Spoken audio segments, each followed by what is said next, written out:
Assalamualaikum warahmatullahi wabarakatuh. Oke, sahabat Bang Jitana dimanapun sahabat berada, semoga dalam keadaan sehat walafiat dan tidak kurang suatu apapun kawannya. Oke, sahabat-sahabat semua, ini tadi ada sahabat Bang J yang kebetulan main ke sini dan menanyakan kambing-kambing Bang J ini, tanya ini induk ada berapa lah. Kebetulan di sini di tempat Bang J sekarang berkurang kambingnya, ya, tinggal sekitar 6 ekor dengan cempe-cempenya. Ini ada indukan 2 ekor. Nah, dia bertanya, sahabat Bang J itu tanya cempenya itu lahir apa saja dan ya terkait dengan masalah perkambingan, karena sepertinya dia akan pindah, artinya kemarin yang breeding sekarang sepertinya sudah mau beralih ke pembesaran atau penggemukan kawannya. Oke, kenapa kok dia seperti itu? Karena ternyata teman saya ini mengalami 2 kali ya. 2 kali. Yang pertama cempenya mati, indukannya juga mati ya. Mati dalam keadaan melahirkan. Nah, akhirnya beberapa hari kemudian indukannya juga mati. Nah, yang satunya juga mati juga indukannya. Sehingga dia sekarang mungkin apa ya? Mungkin sudah tidak mau breeding lagi, mungkin lebih mau mencoba ke pembesaran atau penggemukan kambing jantan ya. Nah, oke, di kesempatan kali ini Bang J akan membahas tentang ini kawannya. Jadi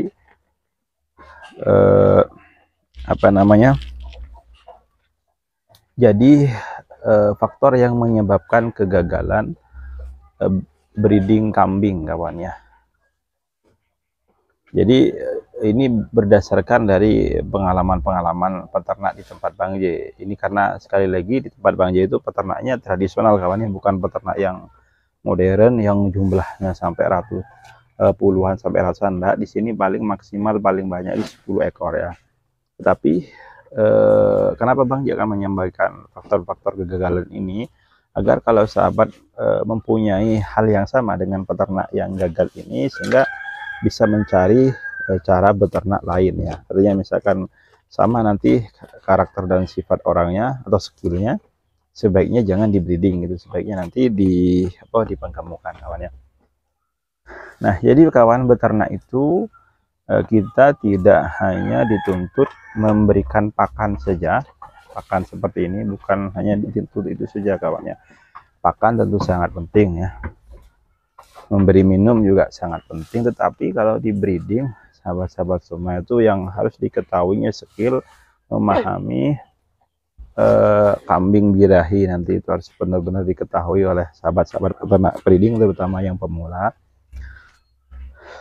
Kambing mandul itu juga harus dipahami ya, karena kalau ternyata salah nanti memelihara, ternyata yang dipelihara kambing mandul, tentu nanti tidak akan mendapatkan hasil ya. Kita cuma hanya dapat lelahnya saja, tidak akan dapat hasil dari beternak. Atau juga kita juga tidak tahu mengetahui misalkan kambing ini sudah bunting, muda atau tua, sudah kapan lahirannya, kita juga tidak paham. Seperti itu juga akan menjadi faktor-faktor menyebabkan kegagalan dalam breeding. Nah, terutama ya, faktor yang menyebabkan teman saya ini gagal, karena sebenarnya kalau istilahnya yang pertama dia sudah tahu dalam memahami kambing ini ya, kambingnya birahi, kambingnya bunting ya, kambingnya melahirkan, ini yang teman saya ini sudah paham.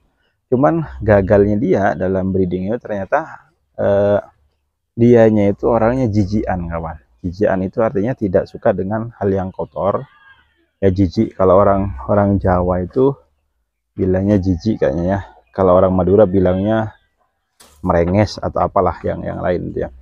Jadi ketika itu kabarnya, nah ketika kambingnya mau lahiran, jadi dia tahu kalau kambingnya ini sulit melahirkan, tetapi dia jijik untuk membantu cempenya keluar, nah, sehingga menyebabkan mati ya.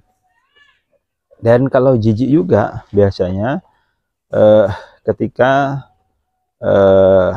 kambing ada masalah, misalkan sakit, kena belatung atau itu kan hal-hal yang kotor juga, hal yang menjijikkan. Nah, kalau sahabat-sahabat semua ini jijik dengan hal itu, tentu itu apa namanya, bisa menyebabkan kegagalan ya. Sebenarnya kalau masalah jijik dan kotor bukan cuma hanya dalam breeding, di semua peternak pun ya, mau breeding, penggemukan atau yang lain, itu juga kalau kita jijikan kawan, itu juga bisa menyebabkan kegagalannya. Tapi memang yang jadi kalau sampean yang termasuk orang-orang yang jijik seperti itu, tidak suka dengan yang apa namanya, dengan yang kotor-kotor, tidak mau membantu cempenya kalau lahiran misalkan.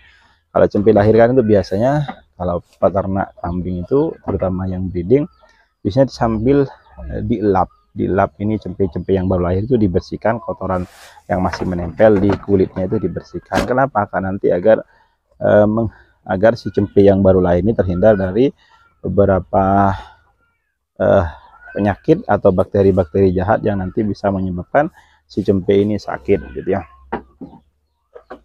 Jadi mungkin seperti itu ya. Jadi itulah faktor-faktor sepengetahuan Bang J. Tentu pengalaman sahabat semua tentu yang sudah senior, yang sudah lama tentu lebih banyak dari Bang J. Ini cuma hanya sharing saja, berbagi pengalaman ya. Monggo kalau sahabat-sahabat semua ada pengalaman yang lebih baik atau pengalaman tambahan, bisa share atau coret-coret di kolom komentar kawan ya. Kritik dan sarannya Bang J ucapkan terima kasih, dan terima kasih juga bagi sahabat setia channel Bang J yang terus mengikuti channel ini dan mendapatkan informasi-informasi yang mungkin penjelasan Bang J kurang begitu tersusun. Mohon maaf ya Bang J, karena memang keterbatasan dalam menyusun kata-kata, jadi mohon maaf. Terima kasih. Assalamualaikum warahmatullahi wabarakatuh.